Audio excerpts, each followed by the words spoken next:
Avatar fire and ash colonel Miles Quaritch Jake சலிய பிடிச்சாரா இல்லையா இந்த தடவை ஆஷ் பீப்புளோட ஹெல்ப்போட இப்படிங்கிறது தான் இந்த அவதார் ஃபயர் அண்ட் ஆஷ் படத்தோட ஒரு சின்ன base plot.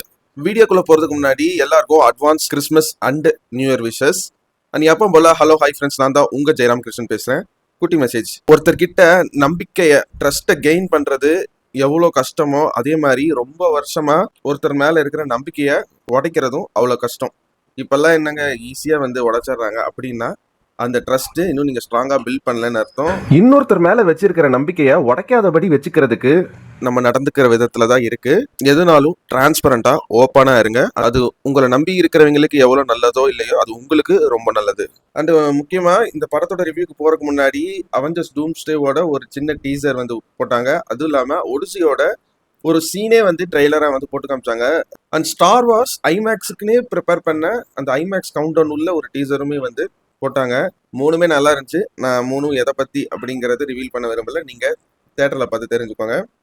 Avatar fire and ash இந்த படத்தை பொறுத்த வரைக்கும் இந்த படத்துல எல்லாமே விஷுவல் பிரில்லியண்டா பயங்கரமா ஹேண்டில் பண்ணியிருக்காங்க. இதுக்கு முன்னாடி வந்த வே ஆஃப் வாட்டர் அதுதான் நான் தியேட்டர்ல பார்த்தேன். அவதார் 1 நான் தியேட்டர்ல பாக்குறதுக்கு எனக்கு சான்ஸ் கிடைக்கல.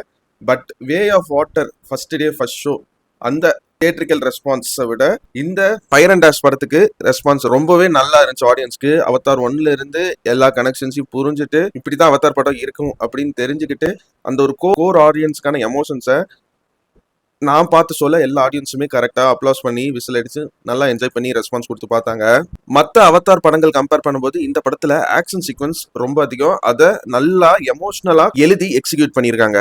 அண்ட் இது வரைக்கும் சயின்ஸ் ஃபிக்ஷனாவே போன கதையில கொஞ்சம் ஸ்பிரிச்சுவல் எலமெண்ட்டை கொண்டு அது மூலியமா ஒரு விதமான என்டர்டைன்மெண்ட் கொண்டு வர ட்ரை பண்ணியிருந்தாங்க. அது எனக்கு பர்சனலா ஒர்க் அவுட் ஆச்சு. அண்ட் அந்த ஸ்பிரிச்சுவல் எலமெண்ட் படத்தோட லாஜிக்குமே இடிக்காம இருந்துச்சு. நெத்திரி, டுக் டுக், கிரி இவங்க 3 பேரோட கேரக்டர் டெவலப்மெண்ட் இந்த படத்துல ரொம்ப அதிகமா இருந்துச்சு. குறிப்பா நெத்திரி ரேஜ் மோடுக்கு மாறிட்டாங்கன்னா அவங்களை கட்டுப்படுத்துறதுக்கு ஆளே கிடையாதுங்கிற மாதிரி ஒரு கேரக்டர் ஆர்க் எழுதியிருக்காங்க. வேற லெவல். துல்குன்ஸோட ரிடம்ஷன் ஆர்க் உங்களுக்கு கண்டிப்பா பிடிக்கும்னு நினைக்கிறேன். ஏன்னா எனக்கு நல்லா ஒர்க் அவுட் ஆச்சு அது. அப்புறம் ஸ்பைடர் கேரக்டர்ல ஜாக் சாம்பியன் ஒரு ஆக்டர் நடிச்சிருப்பாரு. ரொம்ப அழகான பெர்ஃபார்மன்ஸ். என்னோட பர்சனல் ஃபேவரட் கேரக்டருமே இந்த படத்துல ஸ்பைடர் தான். எடிட்டிங்கை பொறுத்த அளவுல ரொம்ப அழகான ஒரு எடிட்டிங். அண்ட் எனக்கு பர்சனலா இந்த அவதார் படங்கள்லயே ஒரு ஜேம்ஸ் கேமரனுக்கே உரித்தான ஒரு ஜூம் கட் பண்ணுவார் ஸ்லோவா. அந்த ஜூம் கட்டுமே இந்த படத்துல எனக்கு பிடிச்சிருந்துச்சு. அண்ட் படத்தோட சவுண்ட் டிசைன், மியூசிக், சினிமோட்டோகிராஃபி இது மூணுமே ஒரு பெரிய பில்லர்ஸ் இந்த படத்துக்கு. இது 3ல 1 கம்மியா ஒர்க் அவுட் ஆனாலும் கூட இந்த படத்துல இருக்கிற எமோஷன்ஸ் ஆடியன்ஸ் கிட்ட கடத்தறதுக்கு ரொம்பவே கஷ்டப்பட்டு இருப்பாங்க. 3மே ரொம்ப அழகான ஒர்க்கு. அண்ட் ஆக்டர்ஸ் பெர்ஃபார்மன்ஸை பொறுத்த வரைக்கும் நோட்டபிள் மென்ஷன்னா எனக்கு பர்சனலா லோ கேரக்டர்ல நடிச்ச பிரிட்டன் டால்டன் அவரோட ஆக்டிங் லோவக்கா ரொம்ப அழகா நடிச்சிருக்காங்க. ஜேக்சலியை தாண்டி லோவக் நிறைய சீன்ஸ்ல எனக்கு ஸ்கோர் பண்ண மாதிரி தெரிஞ்சு. அண்ட் அதை விட பயங்கரமா ஸ்கோர் பண்ணது நெத்திரி. ஜோயி சல்டானா நடிச்ச நெத்திரி கேரக்டர் தான் வேற மாதிரி ஒரு பெர்ஃபார்மன்ஸ். என்னடா இவங்க இப்படி இருக்க மாட்டாங்களே, சரியில்லையே இது அப்படின்னு நினைச்சிட்டு இருக்கும் போது அதோட அதர் ஆஃப்ல மாஸ் பண்ணிட்டாங்க நெத்திரி. Stephen Lang as antagonist Miles Quaritch. யார் சாமி நீ? எனக்கு தெரிஞ்சு இந்த பார்ட்ல தான் இவருக்கான ஒரு கேரக்டர் ஸ்கிரீன் டைம்ங்கிறது கொஞ்சம் அதிகமாவே இருந்துச்சு. வே ஆஃப் வாட்டர்ல பார்ட் 1 விட கொஞ்சம் அதிகமா கொடுத்துருந்தாங்க ஸ்டீஃபன் லாங்குக்கு மைல்ஸ் குவாட்ரிச் கேரக்டர்ல. பட் இந்த ஃபயர் அண்ட் ஆஷ் படத்துல இன்னுமே ஸ்கிரீன் டைம் அதிகம். மனுஷனோட ஹியூமர் டைமிங் எல்லாம் வேற லெவல்ல. இந்த மாதிரி வில்லத்தனத்தை கொண்டு வாங்கடா, அந்த மாதிரி ஒரு acting performance Stephen Lang Miles குவாட்ரிச்சா நடிச்சு கொடுத்துருக்காரு. அண்ட் இந்த படத்தோட நெகட்டிவ் என்னன்னா, இந்த பிரான்சைஸ்லன்னு எடுத்துட்டீங்கன்னா ஜேசலி மைல்ஸ் குவாட்ரிச் பிடிச்சாரா இல்லையா இப்படிங்கிற ஒரு பேஸ்ல நான் பிடிச்சிக்கிட்டே இவங்க 2 பேர்த்துக்குள்ள நடக்கிற அந்த ஒரு ரிவெஞ்ச் ஸ்டோரியா தான் இந்த 3 பார்ட்டுமே கொண்டு போயிருப்பாங்க. பட் படம் அதை மட்டும் தான் ஃபோக்கஸ் பண்ணுதான்னு பார்த்தா இல்ல. அதுக்கு நடுவுல இருக்கிற அண்ட் அதை சுத்தி இருக்கிற மக்களோட கல்ச்சர் என்ன, அவங்க எந்த மாதிரி வாழ்ந்துட்டு இருக்காங்க, ஸ்கை பீப்புள் எதுக்கு இவங்க கிட்ட இருக்கிற ரிசோர்சஸ் எல்லாம் எடுக்கிறாங்க அப்படின்னு கதை நிறைய லேயர்ஸா இதை சுத்தி பின்னப்பட்டிருக்கு. பட் ஆனா இதை வச்சு நான் லீனியரா கொஞ்சம் குழப்புற மாதிரி ஸ்கிரீன் பிளே பண்ணாம டீசெண்டா லீனியரா தான் கொண்டு போயிருப்பாங்க இந்த 3 பார்ட்லயுமே. பட் ஸ்லோ ஸ்கிரீன் பிளே தான். பொறுமையா தான் கதையை ஆரம்பிக்கிறாங்க. பொறுமையா தான் டென்ஷன் பில்ட் ஆகுது, எமோஷன்ஸ் பில்ட் ஆகுது. ஒவ்வொரு கேரக்டரோட புரிதல் படத்துக்குள்ளேயே ஸ்டெப் பை ஸ்டெப் ரொம்ப ஸ்லோவா தான் போறாங்க. அந்த அளவுக்கு பேஷன்ஸ் ஆடியன்ஸுக்கு இப்ப இருக்கான்னு கேட்டா எனக்கு தெரிஞ்சு 50-50 சொல்லுவேன். பட் அதை நான் எப்படி பாக்குறேன்னா, இது ஒரு way of cinema story telling. அது ஜேம்ஸ் கேமரோன் எடுத்து பண்ணியிருக்காரு. எனக்கு ஸ்லோ ஸ்கிரீன் பிளேனா போர் எல்லாம் அடிக்காது. நீட்டா கதைக்குள்ள கேரக்டர் ஆர்க் டெவலப்மெண்ட் பண்றாங்க, அதை சுத்தி எப்படி எடுத்துட்டு போயிருக்காங்க அப்படின்னு பார்ப்பேன். எனக்கு பெருசா அது நெகட்டிவா தெரியாது. அண்ட் ரெண்டாவது இந்த படத்தோட டைட்டில் ஃபயர் அண்ட் டேஷ். அந்த ஃபயர் அண்ட் டேஷுக்கு ஒரு ஜஸ்டிஃபிகேஷன் கொடுக்கணும்ல.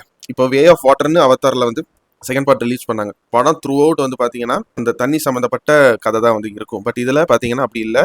ஒரு 25% தான், 25% தான் வந்து அந்த ஃபயர் அண்ட் ஆஷ், அந்த ஆஷ் பீப்புளை பற்றி வந்து சொல்கிறாங்க. கதைக்கு வந்து ஏதோ ஒரு சைட் கேரக்டர்ஸை வச்ச மாதிரி தான் இருந்துச்சு. வேற ஒரு டைட்டில் வந்து கண்டிப்பாக இந்த பார்ட் 3க்கு வச்சிருக்கலான்னு தான் எனக்கு தோணுச்சு படம் பார்க்கும்போது. அந்த ஃபயர் அண்ட் ஆஷ் பீப்புளுக்கான ஜஸ்டிஸ் வந்து இந்த படத்தில் கொடுக்கலன்னு தான் நான் நினைக்கிறேன்.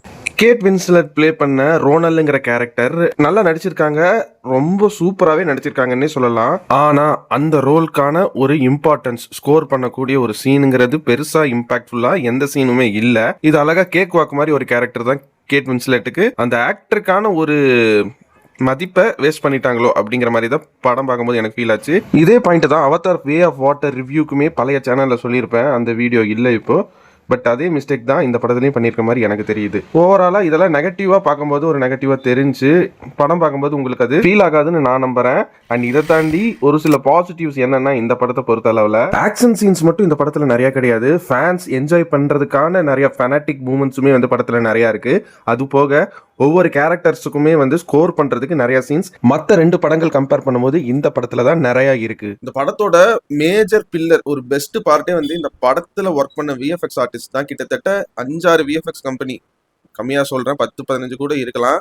பட் ஆனா மேஜரா அந்த 5-6 விஎஃப்எக்ஸ் கம்பெனி எப்படி இதெல்லாம் வந்து புல் பண்ணாங்கன்னே தெரியல. அந்த அளவுக்கு எனக்கு தெரிஞ்சு படத்திலேயே வந்து 90% ஆஃப் ஃபுட்டேஜஸ் வந்து விஎஃப்எக்ஸ் தான். பட் ரொம்ப ரொம்ப ரியலிஸ்டிக்கா வந்து விஎஃப்எக்ஸ் கொடுத்துருக்காங்க. பெரிய பிளஸ் விஎஃப்எக்ஸ் தான் இந்த படத்துல. அண்டு பிராட்வே சினிமாஸ் ஐமேக்ஸ்ல தான் பார்த்தேன் ஃபர்ஸ்ட் இந்த படம் வந்து அவதார் வே ஆஃப் வாட்டருக்கு வந்து ஓப்பன் பண்ண போறாங்க ஐமேக்ஸ் தேட்டர் பிராட்வே சினிமாஸ்ல கோயம்புத்தூர்ல அப்படின்னு சொல்லியிருந்தாங்க. அதுக்காகவே வே ஆஃப் வாட்டரை இந்த தேட்டர்ல ஐமேக்ஸ்ல தான் பார்க்கணும் அப்படின்னு வெயிட் பண்ணி பார்த்துருந்தேன். பட் ஆனால் அன்பார்ச்சுனேட்லி தேட்டரை அந்த டேட்ல வந்து ஓப்பன் பண்ண முடியல. கொஞ்சம் லேட் ஆயிருச்சு, ஒரு 5 to 6 months லேட் ஆயிடுச்சுன்னு நினைக்கிறேன். அப்போ மிஸ் ஆனது. இப்போ ஃபயர் அண்ட் டேஷ் வந்து ஐமேக்ஸ்ல பார்த்துட்டேன். நான் பார்த்ததுலே one and only best IMAX film வந்து இந்த அவதார் ஃபயர் அண்ட் டேஷ் தான் சொல்லுவேன். 3D குவாலிட்டி எல்லாம் பிச்சு எடுத்துட்டாங்க. டெப்த் எல்லாம் பயங்கரமா இருக்கு. அந்த தண்ணியில மிதக்கிறதா இருக்கட்டும், தண்ணியை வந்து பாதி ஸ்க்ரீன்ல வச்சு காட்டுறதா இருக்கட்டும், அந்த இலை வந்து நம்ம மேலே உழுகிற மாதிரி 3D எஃபெக்டா இருக்கட்டும், இது எல்லாமே வந்து எந்த படத்துலையுமே வந்து நான் வந்து ஐமேக்ஸ்ல வந்து பார்த்ததில்ல. ஒரு பெஸ்ட் எக்ஸ்பீரியன்ஸ்னு சொல்லுவேன். இந்த Avatar fire and ash IMAX 3Dல ஒர்த் யுவர் பென்னி. ஒரு பைசா கூட வேஸ்ட் பண்ணிட்டோம் இந்த படத்துக்கு அப்படின்னு நீங்கள் ஃபீல் பண்ண மாட்டீங்க. அந்த அளவுக்கு 3Dயை பொறுத்த வரைக்கும் ஐமேக்ஸில் நீட்டான ஒரு எக்ஸ்பீரியன்ஸ் வந்து தரும் இந்த அவதார் ஃபயர் அண்ட் டேஷ். தேட்டரை பொறுத்த வரைக்கும் சவுண்டிங்குமே வந்து 12.1ல சரௌண்ட் சிஸ்டம் வச்சு, டால்பில ஒரு நல்ல sound system, one of the best theatrical experience தரக்கூடிய ஒரு சவுண்ட் சிஸ்டம் தான் வச்சிருக்காங்க. நான் ஸ்ட்ராங்காக ரெக்கமெண்ட் பண்ணுவேன். கண்டிப்பாக Avatar fire and dash original IMAX 3D எப்படி இருக்கும் அப்படின்னு யோசிச்சிருந்தீங்கன்னா இந்த படத்தை பாருங்க அப்படின்னு இந்த பிராட்வே சினிமாஸ் ஐமேக்ஸ் ஸ்கிரீன்ல பாருங்கன்னு சொல்லுவேன். இந்த ரெசல்யூஷன் டீடைல்ஸ் தெரியல, பட் ஆனால் பார்க்கறதுக்கு 4K 60 FPSல ஒரு வீடியோ ப்ளே பண்ணா எப்படி இருக்கும் அப்படிங்கிற மாதிரி அவ்வளோ பெரிய 71 feet ஸ்க்ரீனில் அந்த ஒரு இன்னொரு ரெசல்யூஷனை அவ்வளோ ஸ்மூத்தாக ஃபீல் பண்ண முடிஞ்சு படம் பார்க்கும்போது. அண்ட் ஓவராலாக இந்த படம் ஸ்டாண்ட் அலோனா இதான் ஃபர்ஸ்ட் டைம் நீங்கள் அவதார் பார்க்குறீங்க அப்படின்னாலுமே வந்து இந்த Avatar fire and ash work ஆகும். அண்ட் ஆடட் அட்வான்டேஜ், இந்த 2 படங்கள் Avatar 1 and Avatar way of water பார்த்துட்டு வரவங்களுக்கு படத்தில் ஒரு சில கனெக்ஷன்ஸ் அண்ட் எமோஷன்ஸை இன்னுமே டீப்பராக புரிய வச்சிருக்காரு ஜேம்ஸ் கேமரூன் இந்த படத்துக்கு. அண்ட் நிறைய கொஸ்டின்ஸுக்குமே வந்து இந்த அவதார் ஃப்ரான்ச்சைஸ் ஃபேன்ஸுக்கு வந்து ஜேம்ஸ் கேமரூன் இதில் ஒரு சில ஆன்சர்ஸ் கொடுத்துருக்காரு. அண்ட் இனி வர அடுத்த 2 பார்ட்லையுமே வந்து இன்னும் அன்சால்வ்டு கொஸ்டின்ஸுக்கு ஆன்சர் இருக்கும்னு நான் நம்புறேன். அண்ட் என்னோட ஒப்பீனியன் படி பார்த்தீங்கன்னா வந்து இப்போ ரிலீஸ் ஆன 3 பார்ட்லேயே வந்து இந்த ஃபயர் அண்ட் டேஷ் தான் வந்து பெஸ்ட்டுன்னு நான் சொல்லுவேன். ஆக மொத்தத்தில் ஸ்பாய்லரே இல்லாமல் எல்லா பாயிண்ட்ஸுமே கவர் பண்ணிட்டேன்னு நினைக்கிறேன். அண்ட் இந்த அவதார் ஃபயர் அண்ட் டேஷ் படத்துக்கு என்னோட ரேட்டிங் என்னன்னு கேட்டிங்கன்னா 100க்கு ஒரு 80 மார்க்ஸ் தாராளமாக தருவாங்க.